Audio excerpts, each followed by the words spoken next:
திணை அடை எப்படி செய்யறதுன்னு நான் சொல்கிறேன். இங்கே பார்த்தீங்கன்னா இதுதான் திணை. இது ரிச் இன் ப்ரோட்டீன், ரொம்ப உடம்புக்கு நல்லது. ரைஸ் எடுத்துக்கிறதுக்கு பதிலாக இப்போ சிறுதானியம் நிறைய பேர் இப்போ எடுத்துக்கிறாங்க. அதனால் அடையும் நான் இதில் செய்கிறேன். இது திணைன்னு சொல்லுவாங்க. பாருங்கள், இது ஒரு அரை டம்ளர் திணை எடுத்துக்கோங்க. அதே அளவுக்கு கடலைப்பருப்பு, நம்ம சாய்ஸ் தான்.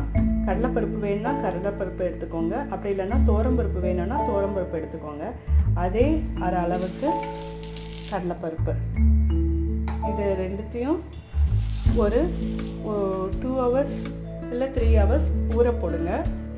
காரத்துக்கு என்ன பண்ணுங்க, ஒரு 4-5 வரமிளகா போட்டுக்கோங்க. இதை ஊற போட்டு அதுக்கப்புறம் நரன்னு கொஞ்சம் அரைக்கணும். அரைச்சி தவால பார்த்து எடுத்தீங்கன்னா திணை அடை ரெடி.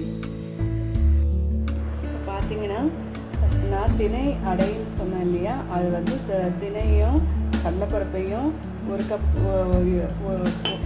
கப் ஈஸ்ட்டு 1 கப் போட்டு உங்களுக்கு இந்த மாதிரி நரன்னு இப்போது அரைச்சி வச்சுருக்கேன். இப்போது இதை எடுத்து தவால விட்டு நல்லா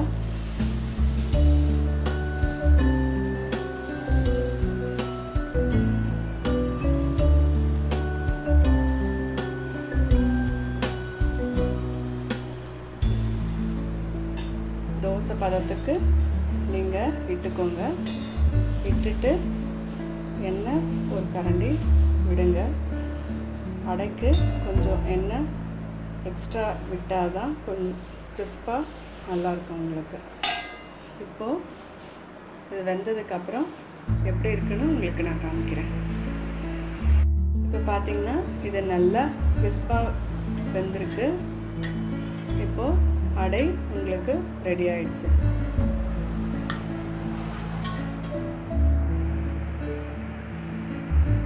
இப்படி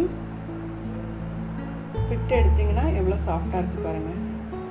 ஸோ திணை அடை ரெடி.